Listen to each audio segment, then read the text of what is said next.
Como que funciona a grana da Fórmula 1? Eu já fiz esse episódio há muito tempo atrás e hoje é dia de regravá-lo atualizado, com mais informações, inclusive, que eu obtive pesquisando, e explicar para você como que a Fórmula 1 ganha dinheiro, como ele é repartido, quem fica com o quê e como chegamos até esse formato. Muita coisa aconteceu para que as coisas funcionassem num negócio que é hoje bilionário, mas que lá atrás começou de maneira bastante circense ou amadora. Então, senta aí que hoje eu vou te contar da parte empresarial e da grana que corre nas pistas, mas a gente não vê.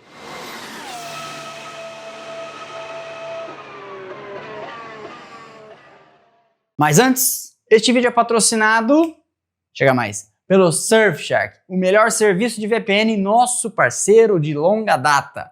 Mas você pode se perguntar, o que seria VPN? VPN é a sigla em inglês para Virtual Private Network, uma rede privada de dados, por onde sua informação circula encriptada, codificada, isolada com isso dos riscos de navegar pela internet. Ah, mas peraí, navegar pela internet? Sim, meu cara, todo dia vazam informações e a gente fica sabendo. Se você preenche um formulário de cadastro para ter aquele Wi-Fi de graça na biblioteca, no aeroporto, tomando um café e etc. Se você faz uma pesquisa, preenche a senha do banco no Wi-Fi de algum lugar e etc. As informações vão ficando por aí. E caindo em mãos erradas, isso pode dar um baita de um galho. Todo dia a gente fica sabendo aqui de vazamentos, o site de e-mail, o servidor e etc. E quando essas informações caem na rede, podem parar na mão de quadrilhas especializadas em dar golpes virtuais. Eu tenho certeza que você conhece alguém que já passou por uma situação dessas. Mas não é só isso, só entre aspas, porque não é pouca coisa. Além da questão de segurança, na internet há uma tal de discriminação de preços. Você entra no site para ver o preço de uma diária de hotel ou de uma passagem aérea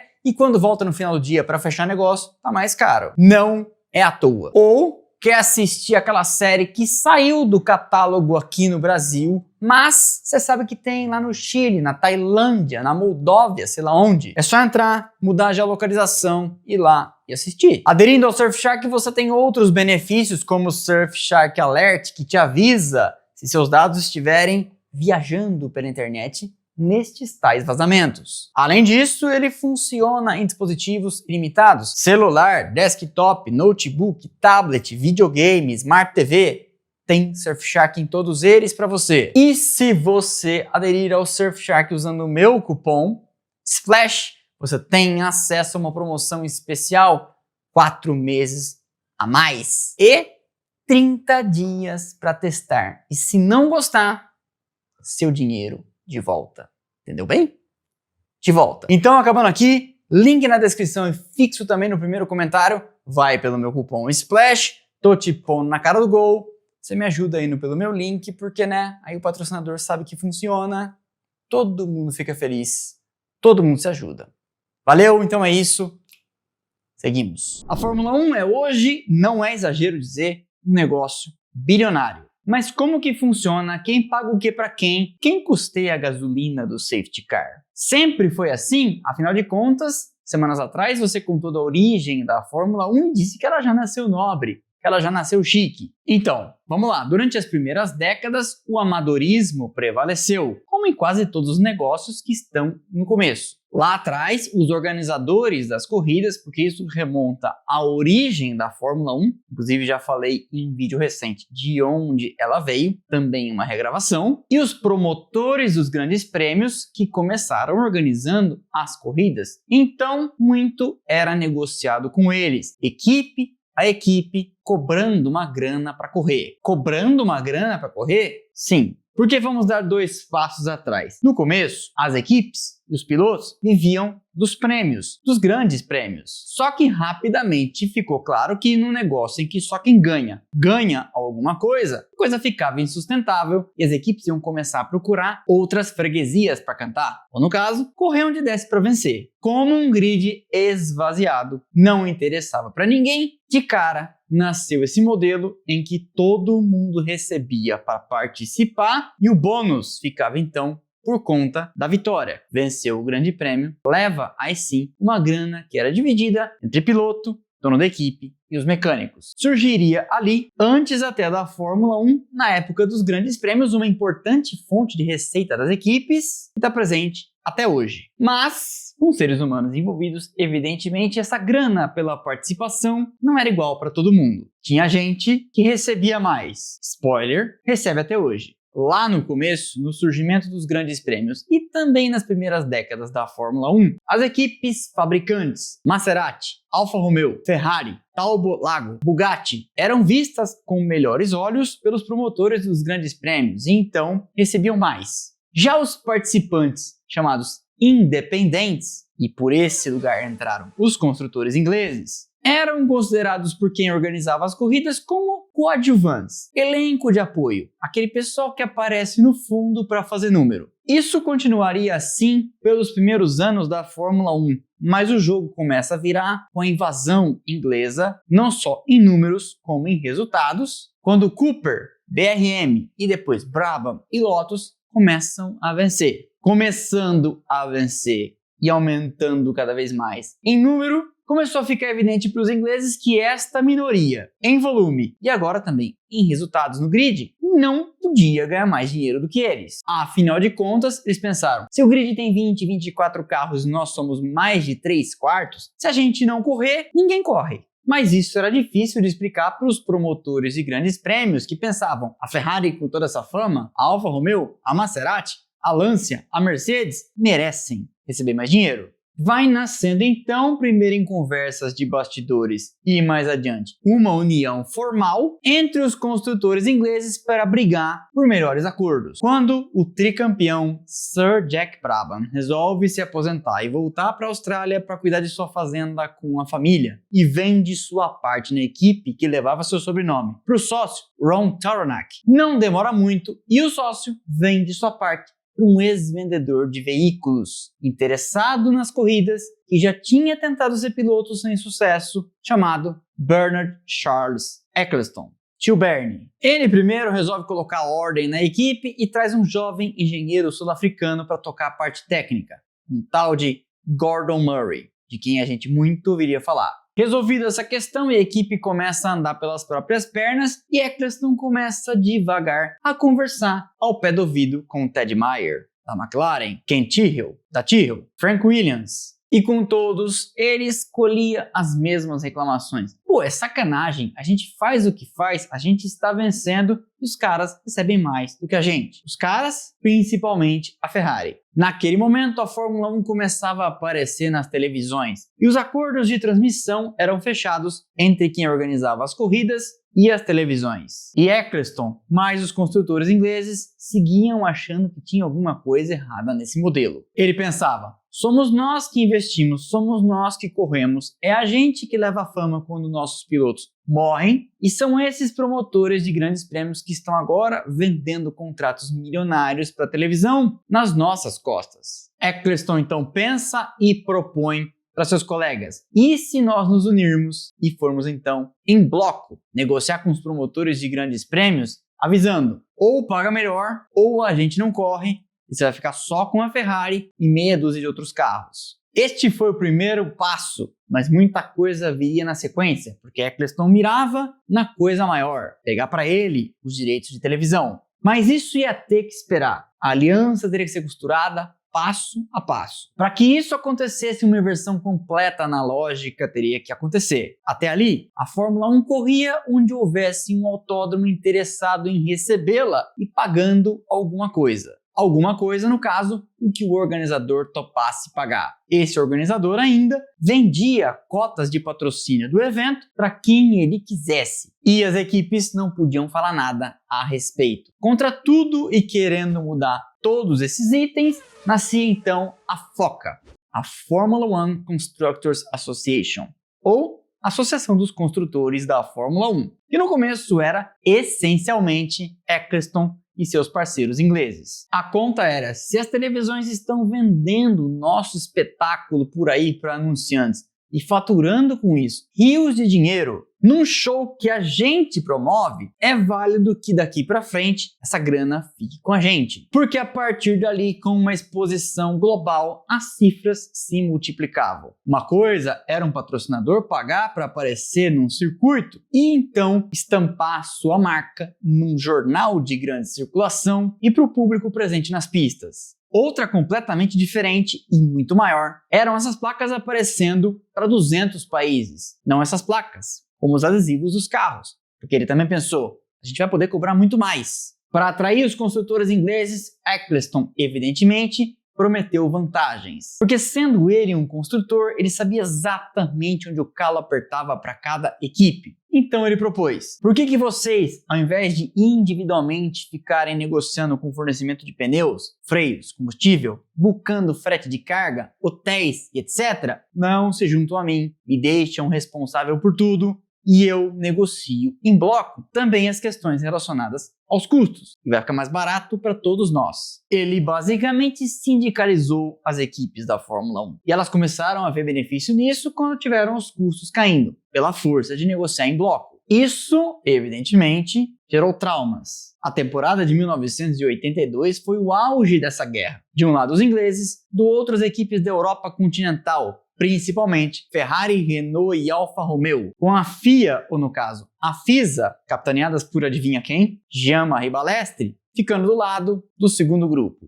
A grande virada final de poder veio quando a Ferrari pulou para o lado da foca. E para isso, Eccleston mais uma vez teve que ser muito esperto. Enzo Ferrari ainda era ativo nas decisões e sabia do peso de sua decisão de passar para o lado de lá e cobrou então caro por isso. Uma reunião foi marcada e, sabendo que a Ferrari não arredaria o pé e passaria o sabão nas inglesas, Eccleston foi um dia antes, marcou uma reunião, costurou tudo com o comendador e, tendo a confiança das equipes inglesas, assegurou: eu sempre entreguei para todo mundo o que eu prometi. Então, confiem em mim que para a Ferrari tá aqui, tá tudo certo. Com a Ferrari passando para o lado de lá, não havia mais motivo para discussão e a guerra que acontecia àquela altura acabou. A primeira consequência imediata e mais visível para nós de fora, o público, foi o fim das famosas corridas extracampeonato, que eram muito comuns desde o começo da Fórmula 1. Depois do surgimento do Pacto de Concórdia, um documento que existe até hoje, evidentemente atualizado, que rege as obrigações comerciais da Fórmula 1 e tem a assinatura de todas as equipes. Inclusive, no momento da gravação desse vídeo, dia 17 de março, temos a informação de que foi assinado no Grande Prêmio da Austrália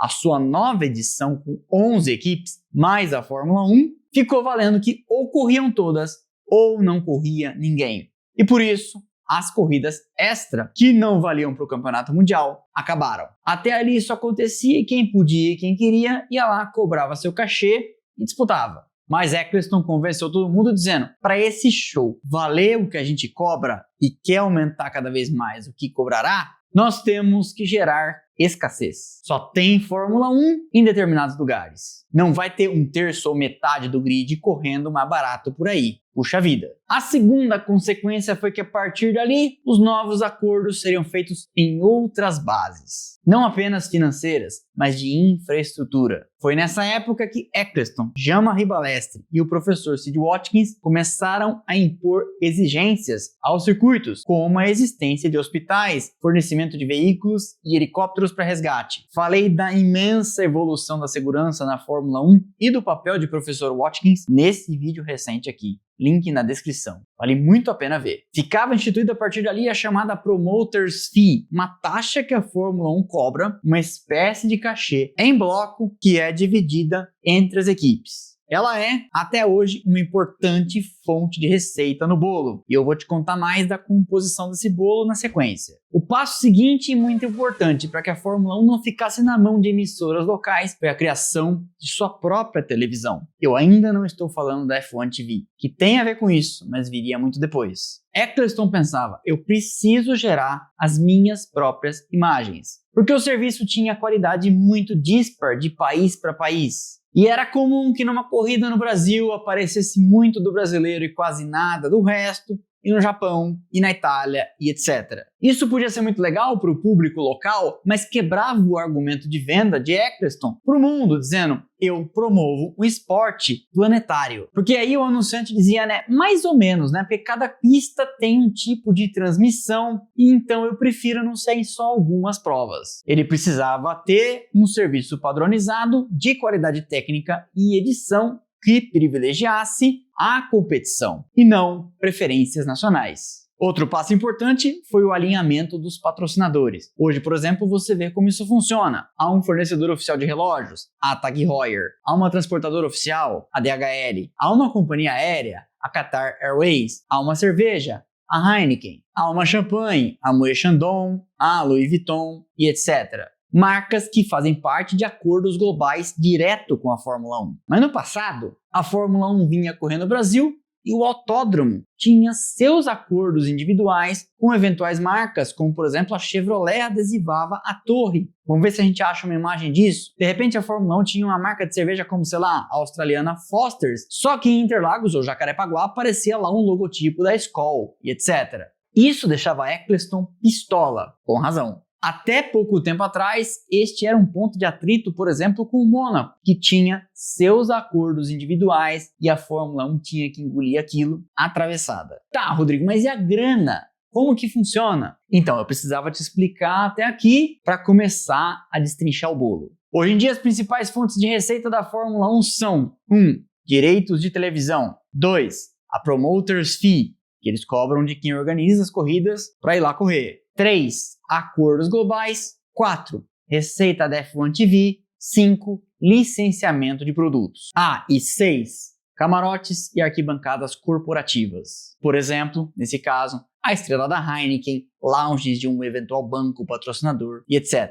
A Fórmula 1 hoje fatura, no total, de acordo com o relatório publicado no final de 2024, 3,65 bilhões de dólares. A divisão disso, de acordo ainda com o mesmo documento, fica 32,8% para direitos de imagem. Televisão é a grana paga por cada emissora de cada país para transmitir, para ter direito de exibir as imagens e com isso vender ela localmente seus anúncios. E aí, a depender de cada caso, ela pode ou não vender cotas de patrocínio que colidam com os da Fórmula 1. Isso depende de contratos. No segundo lugar, com 29,5% a Promoter's Fee, essa taxa que ela cobra para correr. Cada país paga um tanto e normalmente os países do mundo árabe pagam desproporcionalmente mais. Tipo, Abu Dhabi dizem, coloca na mesa todo ano 80 milhões de dólares para encerrar o campeonato. Enquanto Interlagos, por exemplo, que já foi durante um tempo a última etapa e perdeu justamente essa vaga para Abu Dhabi, paga algo entre 20 e 30 milhões de dólares. Por fim, 18,6% para acordos de patrocínio. Por exemplo, a cerveja, o relógio, a seguradora, o banco, a companhia aérea, a transportadora. Mas se você somar esses três principais, você vai perceber que não dá 100%. Cadê os outros 20%? Porque deu mais ou menos uns 80%. Estão na sala escura do Xandão? Não. São receitas menores. Por exemplo, como eu falei, a assinatura da F1 TV, que ainda perto de todo o bolo, não é muito significativa. Ou licenciamento de produtos, como games, Hot Wheels, Lego, além das vendas de camarotes corporativos, Paddock Pass e etc. Toda essa grana é arrecadada, paga os custos e depois é dividida. E evidentemente não é barato organizar a Fórmula 1. Para cada país que eles vão, as partes essenciais são transportadas em 6 jumbos de carga. Equipamentos das equipes, motor, chassi e partes indispensáveis sem as quais eles não correm. E toda a tralha da F1 TV, a emissora própria. Mas os custos são muito maiores. Em cada país em que eles correm, eles têm que alugar um helicóptero, um bom helicóptero de confiança deles, obviamente com fornecedores homologados, para produzir as imagens aéreas sempre com qualidade e eficiência. Eles também gastam remunerando a FIA por arbitrar o esporte, além, evidentemente, de toda a despesa para levar o staff da Fórmula 1 mundo afora e etc. e tal. Do que sobra, uma parte fica para a controladora, a Liberty Media, empresa listada em bolsa que presta contas por isso e remunera então seus acionistas. E o resto fica na mão das equipes. Antigamente, essa divisão era radicalmente cruel. Para você ter uma ideia, equipes novas que entraram, como por exemplo a Toyota em 2002 ou em 2010, Caterham, Scania e Virgin, além da Haas em 2016, na primeira temporada, porque não tinham contribuído com o ano anterior, já que estavam começando, não recebiam a grana pela participação. Tinham que se virar gastando para correr o primeiro ano e correr o segundo para só no terceiro ter direito a alguma coisa.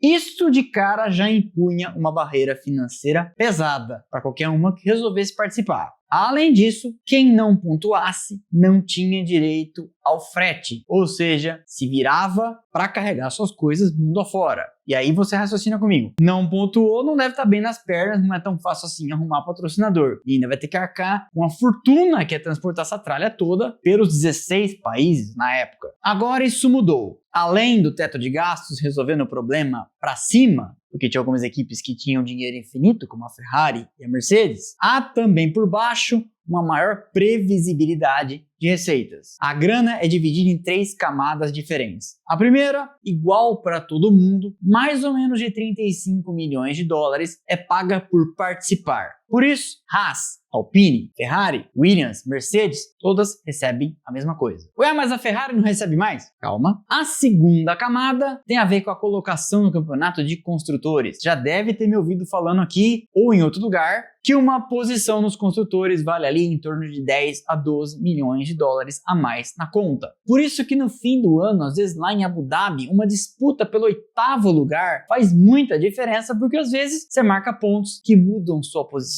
E mudar uma posição vale muita grana. Que o diga a Alpine, que aqui em Interlagos 2024 meteu Ocon e Gasly no pódio e saltou de 9ª para 6ª nos construtores. E isso, dizem, valeu ali entre 35 e 40 milhões de dólares a mais. Imagina o bônus dos 2 pilotos. E na terceira camada, que ainda conserva algumas coisas escrotas do passado, existe a taxa adicional para equipes históricas. Aí entra uma grana a mais para a Ferrari, para a McLaren, para a Williams e etc. Até antes da chegada da Liberty Media, quando o Eccleston ainda mandava no parquinho, isso era tão esquisito que a Ferrari ficava vários anos sem vencer um campeonato e, portanto, em tese recebendo menos, mas no final das contas ainda ficava com mais dinheiro que a campeã. Por quê? Porque ela era a Ferrari. Isso deu uma melhorada, deu uma equalizada, mas a Ferrari ainda recebe bastante a mais por ser a Ferrari. Tá, Rodrigo, mas e com as equipes? Como que funciona a grana?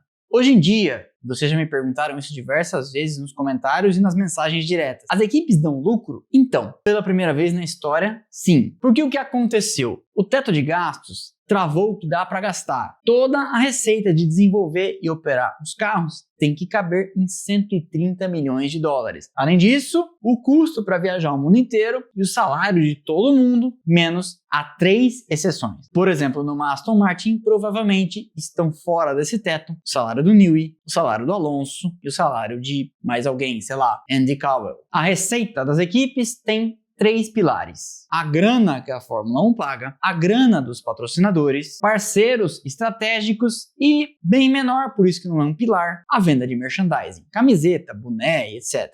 A grana da Fórmula 1 é essa divisão do bolo, e ela é uma importante fonte de receita das equipes. Em segundo lugar, os patrocinadores. E evidentemente, quanto melhor você tiver na pista, maior a quantidade de adesivos de empresas importantes que você vai colar no seu carro. Em terceiro lugar, parceiros estratégicos que às vezes não pagam, mas te salvam de despesas importantes. Alguém que te forneça, por exemplo, como acontecia com a McLaren nos anos 80, fibra de carbono de graça em troca de colar adesivos no carro, como a empresa Hércules. Ou, outro exemplo, aconteceu com a McLaren Honda de 2015, 16 e 17, que recebia motores dos japoneses, tá certo que eles não eram bons, de graça, e eles ainda colocavam 80 milhões de euros, dizem, por ano, para ajudar a bancar as despesas. Portanto, foi um negócio ruim em termos de desempenho, mas foi muito bom para a Ron Dennis e sua equipe financeiramente. Inclusive é interessante explicar uma coisa aqui a respeito da disparidade que acontecia no passado e que a gente acabava não vendo. Outro dia eu vi num podcast em uma entrevista com o Otmar Zafnauer, lembra dele? Comentando que algumas equipes tinham 10, 20 vezes mais grana que outras para gastar. E ele explica, antes do teto de gastos, se uma equipe gastava 120 milhões de dólares e a outra gastava 240,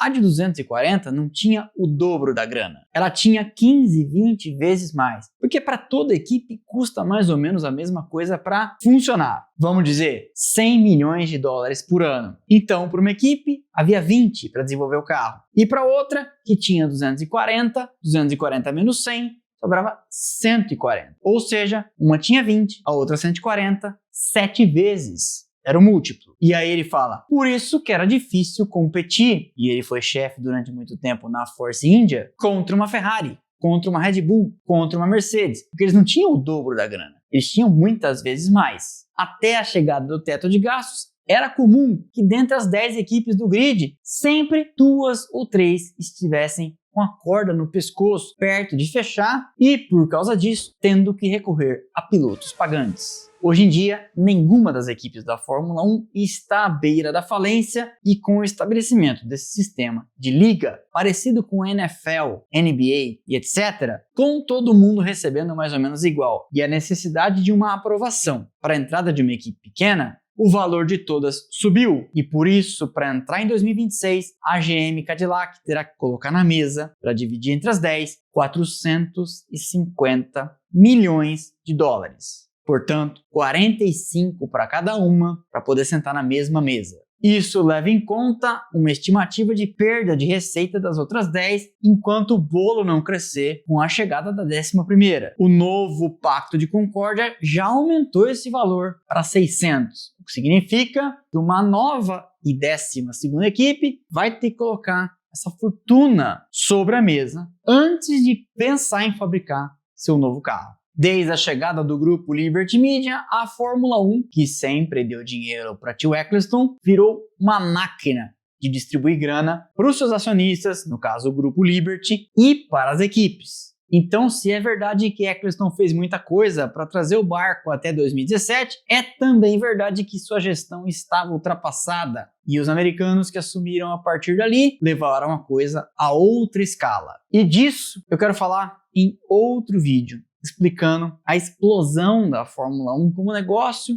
nos últimos anos e o que precisou ser feito para que chegassem lá. Combinado? Mas eu precisava antes fazer esse vídeo introdutório e o próximo vem na outra semana, explicando então a origem disso para a gente entender a história toda daqui para frente. Se você já estava aqui, é uma regravação melhorada. Se você chegou agora, bem-vindo. É uma explicação da melhor forma que a gente pode fazer de como funciona esse negócio. Esse foi então mais um episódio do Splash and Go. Espero que vocês tenham gostado. Deixa o like que é de graça, não custa nada e ajuda demais o canal. Quebra essa pra mim, quebra essa pra nós. E eu te peço para deixar com a gente a sua hypada, essa nova ferramenta aqui do YouTube para mostrar pro algoritmo que você gosta dos nossos vídeos, gosta do nosso trabalho, e aí ele entende que pode recomendar pro seu amigo, pro vizinho, pro seu primo. Só assim que a gente segue crescendo a galope como estamos e, me orgulho de dizer, fazemos a melhor e agora também a maior audiência de Fórmula 1 do Brasil. Porque quando eu peço para vocês deixarem like, vocês vão lá e deixam. Isso faz com que a gente tenha